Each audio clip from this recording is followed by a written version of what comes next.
Bismillahirrahmanirrahim. Assalamualaikum warahmatullahi wabarakatuh. Perkenalkan, nama saya Raihan Sabili Izati Solihin dengan NPM 2101102000061 dari Program Studi Ilmu Komunikasi Fakultas Ilmu Komunikasi Universitas Padjadjaran yang kali ini akan mempresentasikan mengenai hasil penelitian metode analisis isi, yaitu analisis perbandingan penyakit mental pada portal berita tempo.co dan kompas.com selama pandemi COVID-19. Di sini diawali dengan latar belakang. Yang pertama adalah media digital. Seperti yang kita ketahui bersama bahwa media adalah menjadi sangat penting untuk memberikan informasi kepada masyarakat. Nah, secara umum media terbagi menjadi dua, yaitu ada media mainstream dan juga media digital. Media mainstream itu terdiri dari televisi, radio, koran, dan lain-lain. Kemudian untuk media digital itu adalah media yang membutuhkan internet untuk mengaksesnya. Nah, salah satu media digital itu adalah portal berita daring. Nah, di sini ada tempo.co dan kompas.com yang menjadi subjek dari penelitian saya kali ini. Kalau tertulis di sini, tempo.co ini berdasarkan alexa.com pada 23 Juni 2020 merupakan peringkat ke-17 terkait situs berita terpopuler yang paling banyak diakses. Sedangkan untuk kompas.com sendiri meraih peringkat keempat terkait situs berita terpopuler yang paling banyak diakses. Kemudian untuk tempo.co, di sini disebut sebagai media yang netral, yaitu media yang tidak berpihak kepada siapapun, kemudian juga media yang kritis, dan memiliki tingkat ketajaman yang tinggi. Sedangkan untuk kompas.com, terkenal dengan kecepatan yang tinggi dalam mengupdate informasi, kemudian memberikan informasi yang aktual, serta selektif dalam menyajikan informasi.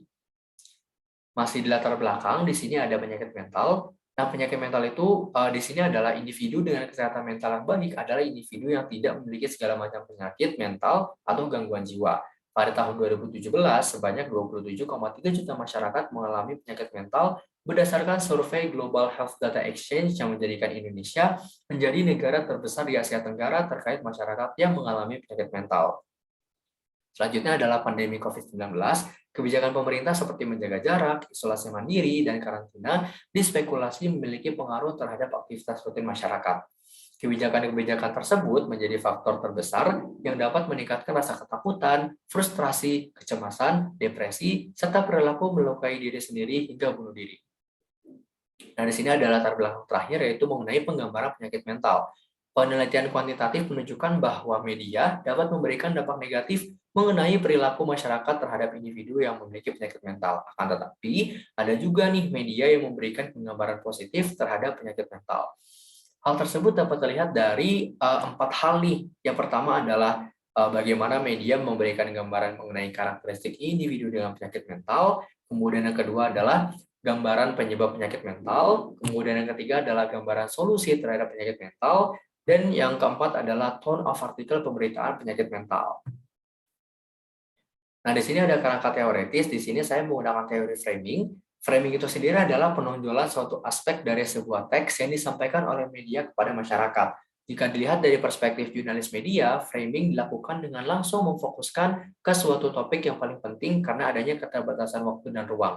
Nah, framing ini sebenarnya bertujuan untuk bagaimana media akhirnya menonjolkan suatu isu dari suatu pemberitaan, dan akhirnya suatu isu tersebut mudah diingat oleh pembacanya. Dan itulah mengapa akhirnya saya menggunakan teori framing untuk meneliti penelitian kali ini.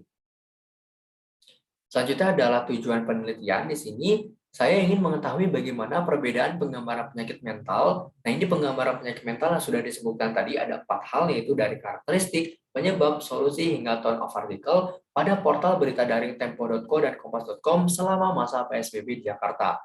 Penulis tertarik meneliti terkait hal tersebut karena belum banyaknya penelitian mengenai penggambaran penyakit mental pada portal berita daring di Indonesia. Dan di sini ada research question, sebenarnya dari 1 hingga 4 yang tadi sudah disebutkan sebelumnya, itu adalah bagaimana perbedaan penggambaran karakteristik yang pertama, kemudian yang kedua bagaimana penggambaran penyebab penyakit mental, yang ketiga adalah penggambaran solusi terhadap penyakit mental, dan yang terakhir adalah penggambaran tone of article di kedua portal berita, yaitu tempo.co dan kompas.com. Kemudian selanjutnya adalah hipotesis. Hipotesis di sini ada 4 juga. Dan di sini terdapat perbedaan penggambaran karakteristik, kemudian terdapat perbedaan penggambaran penyebab, kemudian ada perbedaan penggambaran solusi, perbedaan penggambaran tone of artikel dari kedua portal berita daring tersebut, yaitu pada portal berita daring tempo.co dan kompas.com. Kemudian kita masuk ke bagian metode. Di sini saya menggunakan quantitative content analysis method atau metode content analisis isi kuantitatif. Nah, di sini metode yang digunakan untuk quantitative content analysis method adalah metode yang digunakan untuk menganalisis konten berupa teks, gambar, ataupun audio visual. Nah, di sini karena saya adalah artikel berita, maka kontennya berupa teks. Nah, di sini ada beberapa keunggulan menggunakan metode ini, yaitu yang pertama, dapat mengumpulkan data tanpa harus mendapat akses dari komunikator. Kemudian yang kedua adalah dapat mengumpulkan data dari arsip yang sudah ada dalam sebuah konten. Kemudian di sini saya mencantumkan inklusi dan eksklusi. Di sini inklusi itu adalah suatu hal yang saya ambil yang akhirnya menjadi sampel saya, dan eksklusi adalah hal-hal yang tidak diambil karena itu bukan merupakan hal-hal yang mau saya teliti, seperti itu. Nah, di sini inklusinya juga ada 4 seperti yang sudah disebutkan sebelumnya, yaitu pertama ada karakteristik individu yang memiliki penyakit mental seperti terlihat pada layar ini. Kemudian yang kedua adalah penyebab penyakit mental yang terlihat pada layar ini. Oke, sebentar. Seperti ini. Kemudian yang ketiga adalah solusi yang juga terlihat pada layar. Dan yang keempat adalah tone of article pemberitaan penyakit mental dan juga yang juga terlihat pada layar seperti ini. Kemudian selanjutnya adalah eksklusi. Nah, di sini ketika ada artikel berita yang menggambarkan bunuh diri, penyalahgunaan obat terlarang, penyalahgunaan alkohol, gangguan neurologis seperti epilepsi dan demensia, evaluasi psikiatri dan psikoterapi, non-literal dan non-klinis kesehatan mental itu tidak diambil menjadi sampel karena itu sudah di luar dari apa yang saya ingin teliti, seperti itu. Kemudian untuk menganalisis konten ini, saya menentukan rentang waktu yaitu masa PSBB di Jakarta, yaitu pada tanggal 10 April 2020 hingga 4 Juni 2020. Nah, rentang waktu ini adalah jadi ada rencana awal PSBB yaitu hanya dari 10 hingga 23 April 2020, namun ternyata ketika kasus COVID itu masih tinggi, akhirnya diperpanjang 2 kali, yaitu perpanjangan pertama dari 24 April hingga 22 Mei 2020, kemudian perpanjangan kedua yaitu dari 23 Mei hingga 4 Juni 2020. Nah, di sini ada penentuan populasi. Di sini saya menggunakan 2 kali penyaringan. Penyaringan pertama yaitu menggunakan 6 kata kunci yang terlihat pada layar. Kemudian yaitu penyaringan kedua yaitu kriteria inklusi. Jadi dari kata kunci yang sudah didapatkan itu, akhirnya saya saring lagi menggunakan kriteria inklusi. Nah, di sini terlihat visualisasinya dari tempo.co sendiri, yaitu penyaringan pertama menggunakan kata kunci mendapatkan 160 artikel, kemudian penyaringan kedua mendapatkan 78 artikel. Kemudian untuk kompas.com sendiri, penyaringan pertama mendapatkan 424 artikel, dan penyaringan kedua yaitu mendapatkan 134 artikel. Nah, di sini saya menentukan sampel menggunakan rumus ukuran sampel atau sample size seperti yang sudah tertera pada layar. Dan di sini saya juga menggunakan probability simple random sampling atau mengambil sampel secara acak, dan dari tempo.co yang tadinya populasi ada 78, akhirnya sampelnya ada 65, dan kompas.com yang tadinya populasi ada 134 artikel menjadi 100 artikel untuk sampelnya. Dan di sini ada uji reliabilitas intercoder atau menggunakan coder, yaitu saya dan teman saya sendiri. Di sini saya mencantumkan average pair wise person agreement dan Krippendorff alpha, dan rentang hasil reliabilitas itu dari 0,794 hingga 1. Dari sini analisis datanya menggunakan statistik deskriptif dan statistik inferensial. Untuk deskriptif sendiri itu saya menggunakan tabel distribusi frekuensi, dan untuk inferensial saya menggunakan chi-square contingency coefficient.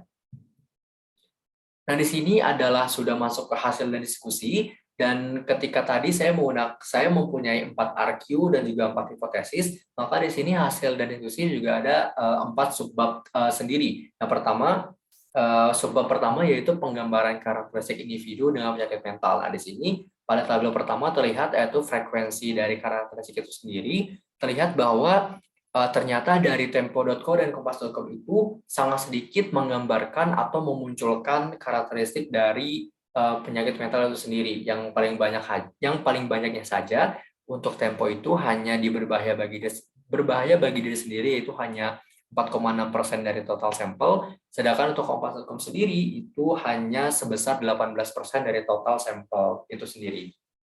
Nah, kemudian untuk hasil chi-square, yaitu tabel yang kedua, di sini terlihat bahwa hanya karakteristik berbahaya bagi diri sendiri yang memiliki p-value lebih kecil dari 0,05, yang artinya terdapat perbedaan karakteristik, terutama karakteristik berbahaya bagi diri sendiri antara portal berita Tempo dan juga Kompas. Nah, di sini artinya adalah karakteristik berbahaya bagi diri sendiri itu cenderung digambarkan secara berbeda. Nah, di sini kompas.com yang cenderung lebih menggambarkan bahwa karakteristik individu dengan penyakit mental itu dengan berbahaya bagi diri sendiri. Sedangkan untuk berbahaya bagi orang lain, gila dan beban bagi kehidupan sosial itu cenderung sama digambarkan oleh kedua portal berita tersebut. Kemudian ada subbab kedua, yaitu penggambaran penyebab penyakit mental. Di sini terlihat dari frekuensi bahwa yang paling dominan terlihat dimunculkan oleh kedua portal, yaitu Tempo dan Kompas, adalah penyebab karena pandemi COVID-19. Nah, di sini terlihat bahwa pada Tempo itu sebesar 46,2% dan pada Kompas sebesar 43% untuk penggambaran pandemi COVID sebagai penyebab dari penyakit mental. Nah, untuk hasil chi-square sendiri, hasil menunjukkan bahwa dari kelima penyebab ini, hasil p-value itu menunjukkan bahwa semuanya di atas 0,05, yang artinya semua penyebab ini tidak memiliki hubungan ataupun maksud saya tidak antara Tempo dan Kompas itu tidak memiliki perbedaan dalam menggambarkan penyebab. Artinya dari Tempo dan Kompas itu cenderung sama dalam menggambarkan bagaimana penyebab penyakit mental itu sendiri. Kemudian untuk sebab ketiga, yaitu penggambaran solusi terhadap penyakit mental, terlihat pada tabel pertama, yaitu frekuensi. Di sini yang paling banyak dimunculkan oleh media Tempo dan Kompas itu ada pada solusi perubahan perilaku dan gaya hidup. Untuk Tempo sendiri sebesar 72,3% dan untuk Kompas sendiri sebesar 57%. Nah, di sini hal yang unik adalah bagaimana Tempo dan Kompas itu justru lebih banyak menggambarkan bahwa solusi terhadap penyakit mental itu dengan perubahan perilaku dan gaya hidup dibandingkan dengan mengunjungi psikolog, seperti itu. Kemudian di sini juga yang menarik adalah solusi untuk pengobatan medis itu justru disebutkan paling sedikit di kedua portal berita, yaitu Tempo dan Kompas. Nah, jika dilihat dari hasil chi-square, ini sama seperti sebelumnya. Jika dilihat dari p-value-nya, semuanya berada di atas 0,05, yang artinya tidak ada perbedaan penggambaran solusi dari portal berita Tempo dan Kompas. Berarti artinya adalah Tempo dan Kompas itu secara umum atau cenderung sama dalam menggambarkan bagaimana solusi terhadap penyakit mental itu sendiri.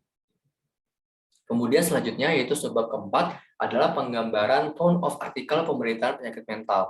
Di sini ada frekuensi dari tone of artikel positif, negatif, dan netral. Di sini terlihat bahwa Tempo dan Kompas itu sama-sama memberikan tone of artikel yang positif daripada yang negatif. Sedangkan di sini untuk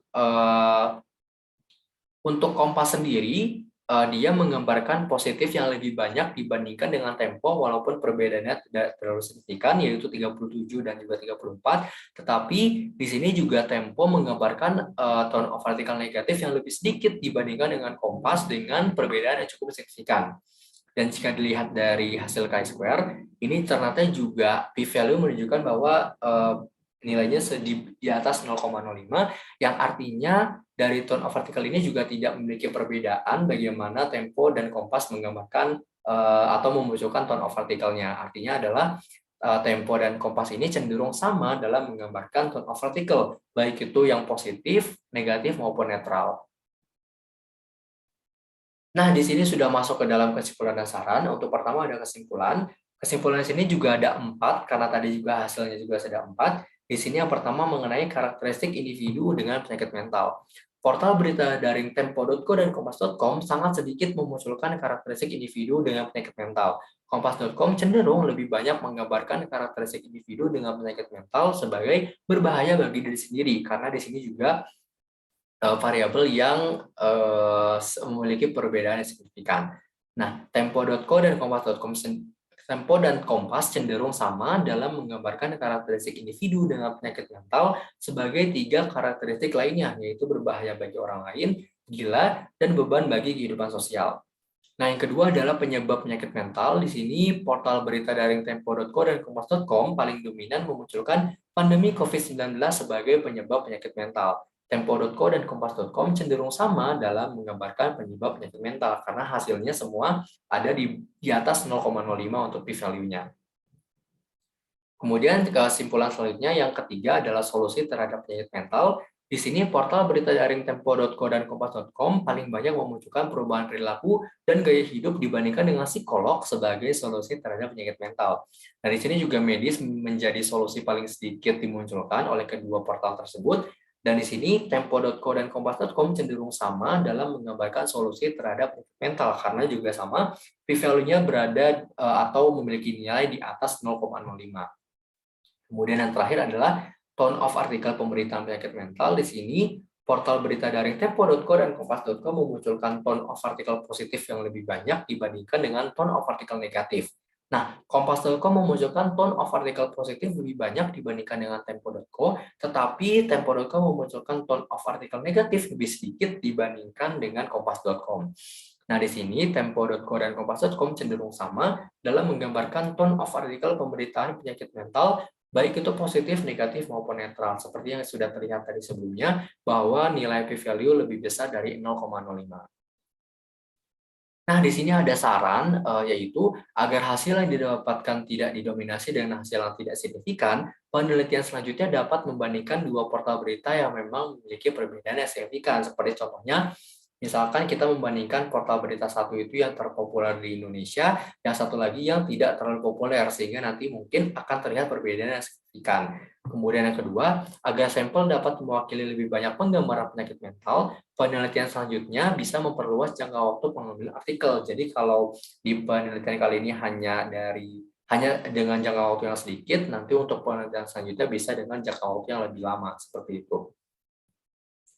Sekian presentasi mengenai penelitian metode analisis yang saya sudah lakukan. Terima kasih banyak atas atensi dan juga atas kesempatannya untuk saya mempresentasikan hasil ini. Semoga penelitian ini bermanfaat bagi semuanya dan juga semoga ini menjadi pembelajaran juga bagi saya untuk bagaimana nanti ke depannya ketika ingin melakukan penelitian-penelitian selanjutnya. Sekali lagi terima kasih, mohon maaf apabila ada kekurangan. Sekian, wassalamualaikum warahmatullahi wabarakatuh.